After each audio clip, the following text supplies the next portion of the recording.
সম্মানিত মুসলিমবৃন্দ, আজকে আমরা কোরআন কারীমের 29তম পারা পড়ব ইনশাআল্লাহ। এই পারার শুরুতেই একটি সূরা রয়েছে, এই সূরা হচ্ছে সূরাতুল মুলক।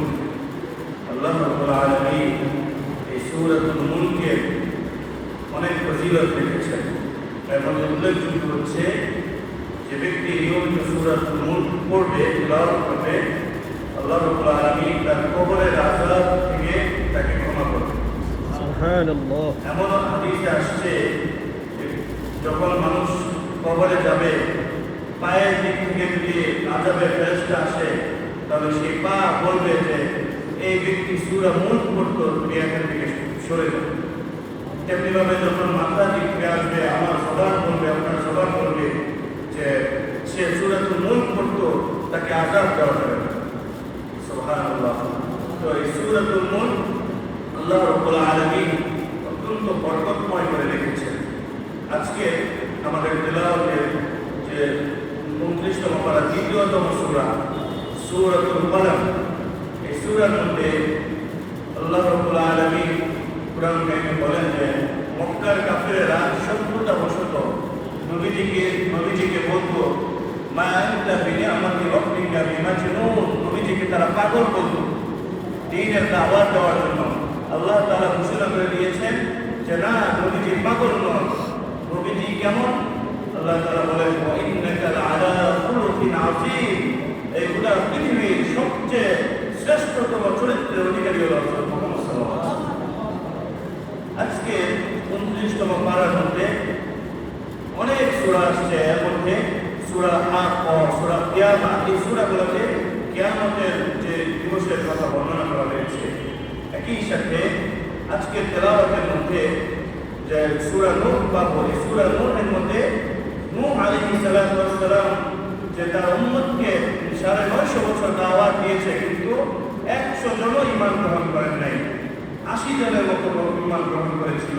অতঃপর নূহ আলাইহিস সালামকে আল্লাহ তাআলা নৌকা বানানোর কথা বলেছিলেন, এবং সেই নৌকায় জোড়ায় জোড়ায় কি পশু পাখি মানুষ উঠেছিল, এবং আল্লাহ রাব্বুল আলামিন এমন এক প্লাবন, এমন এক বন্যা দিয়েছিলেন যে আকাশ থেকে যেরকম বর্ষণ হচ্ছিল, এরকম জমিন থেকেও কি পানি বের হচ্ছিল। এবং এই অবস্থায় কাবা শরীফ পর্যন্ত সে বন্যায় ক্ষতিগ্রস্ত হয়েছিল, সেই ইতিহাস আমরা জানি। তো এত ভয়াবহ বন্যা, সে বন্যা এবং সেই নূহ আলাইহিস সালামের সেই সময়কার কথা আজকে সূরা নূহে বর্ণনা করা হয়েছে। আজকে তেলাওয়াতে আমরা চমৎকার একটি বিষয় পাবো যে আল্লাহ রাব্বুল আলামিন বলেন যে ওয়া ইনদিকুম বিআমওয়াল ওয়া বানিন ওয়া ইয়াজআল লাকুম জান্নাত ওয়া ইয়াজআল লাকুম আনহারা, যে আমাদের যদি কোনো সন্তান সন্ততি প্রয়োজন হয়, যারা বিয়ে করেছে, যে সন্তান সন্ততি হয় না, আমরা ইস্তেগফার করব। যে আমাদের বৃষ্টি প্রয়োজন, আমরা ইস্তেগফার করব। ইস্তাগফিরু রাব্বাকুম, যে আল্লাহ রাব্বুল আলামিন বলেন যে তোমরা তোমাদের রবের কাছে ইস্তেগফার করো। এমনি ভাবে আমরা নামাজে আমাদের দুর্বলতা আসে, আমরা কোথাও যেতে মানে আমরা ক্লান্তি অনুভব করছি, আমরা ইস্তেগফার করব। আজকে যদি আমলটা করে দেখেন, ইনশাআল্লাহ আমি ব্যক্তিগতভাবে আমল করেছি, যখন অনেক ক্লান্ত ইস্তেগফার করেছি, আল্লাহ রাব্বুল আলামিন শক্তি দিয়েছেন, এবং এটা একটি পরীক্ষিত আমল। আপনারা ইনশাআল্লাহ আজকে আমলটা করবেন, আজকে থেকে যে কোনো প্রয়োজনে ইস্তেগফার করবেন, শক্তি প্রয়োজন ইস্তেগফার করবেন। আজকে তেলাওয়াতে একটি সূরা আছে, যেগুলো রহস্যময় একটি সূরা, সূরাতুল জিন। এই সূরা নিয়ে অনেক কিছু বলার আছে, শুধু একটি আয়াতই বলি। এই সূরার প্রথম আয়াতটি হচ্ছে কুল উহিয়া ইলাইয়া আন্নাহু ইসতামা'a নাফারুন মিনাল জিন। এই আয়াতে আল্লাহ রাব্বুল আলামিন বলেন যে নবীজি সাল্লাল্লাহু আলাইহি ওয়াসাল্লামের তেলাওয়াত শুনে জিনেরা ঈমান এনেছিল। এটা মদিনায় কত আখতাফে গিয়েছে, এটা হচ্ছে মুকাস বাজারে মক্কায়।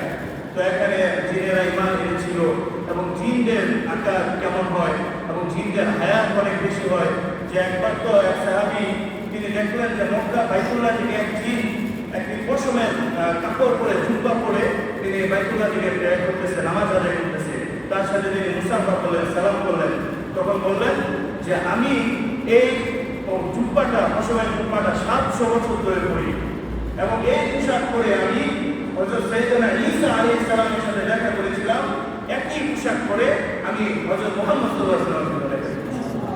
এত হায়াত আল্লাহ তো আজকের তেলাওয়াতের মধ্যে আমরা খুব চমৎকার একটি বিষয় পাবো, বিস্তারিত বলার সুযোগ নেই। আল্লাহ তাআলা আমাদের নবীজিকে নাম ধরে ডাকেন নাই। গোটা কোরআন নবীজির উপরে নাযিল হয়েছে, কিন্তু সর্বসাকুল্যে মুহাম্মদ এই শব্দটা মাত্র 4 বার আসছে, আর আহমদ এটা আসছে 5 বার। অর্থাৎ গোটা নবীজির নাম উল্লেখ হয়েছে মাত্র 5 বার। 4 নম্বর পারায় এবং 26 নম্বর পারায়, 22 নম্বর পারায়, আরেকটি হচ্ছে 28 নম্বর পারায়, এই মোট 5 বার। আর আজকে তেলাওয়াতে আমরা পাবো ইয়া আইয়ুহাল মুযাম্মিল, ইয়া আইয়ুহাল মুদ্দাসসির। নবীজিকে আল্লাহ তাআলা আদর করে ডাকছেন, হে চাদরওয়ালা। কোথাও বলছেন ইয়া আইয়ুহার রাসূল, হে আমার প্রিয় রাসূল। ইয়া আইয়ুহান নবী, কোথাও ইয়া আমার নবী। কোথাও বলেছেন ওমা আরসালনাকা ইল্লা রাহমাতাল লিল আলামিন। এটা কোরআনে আল্লাহ তাআলা বিভিন্ন উপনামে নবীজিকে লিখেছেন। নবীজির প্রতি আল্লাহ তাআলার কত ভালোবাসা, আর আমাদের ভালোবাসা কত বেশি হওয়া উচিত।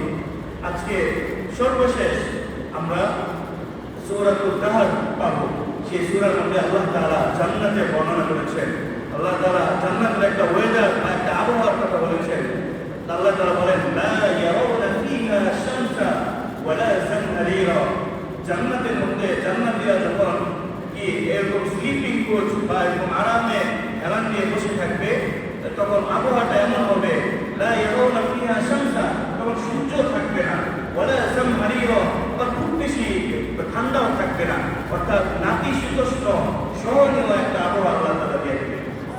এবং পরবর্তী আয়াতে বলেন যে আল্লাহ তাআলা জান্নাতীদেরকে ওয়াদানিয়াতান আলাইহিম তিলাওয়া ওয়া যুল্লিলাত কুতুফা তাসবিলা, তারা যখন বসে থাকবে ফল আমাদের মুখের সামনে এনে দিয়ে দিবে, যাও এখান থেকে পান করো, এখান থেকে আহরণ করো। ওয়া সাকাহুম রাব্বুহুম শারাবান তাহুরা, আল্লাহ তাআলা জান্নাতে নেশাবি মদ বা শরাব আমাদেরকে দিবেন। সুবহানাল্লাহিল আযীম। আল্লাহ তাআলা এখানে জান্নাতীদের বিভিন্ন ফজিলত করেছেন। একই সাথে জান্নাতীদের হুরের কথা আলোচনা হয়েছে।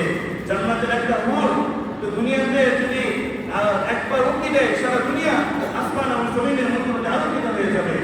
একটা হুর যদি একটু হাতটা বের করে, সে হাত সূর্যের আলোর মতো আলোকিত। এবং এমন হুর, যে হুর কেবল জান্নাতীদের জন্য অপেক্ষা করবে। ওটা পৃথিবীর কোনো মানুষ বা জিন তাদেরকে আগে স্পর্শ করে নেয়। তাদেরকে এত কোয়ালিটিপূর্ণভাবে আল্লাহ তাআলা তৈরি করেছেন।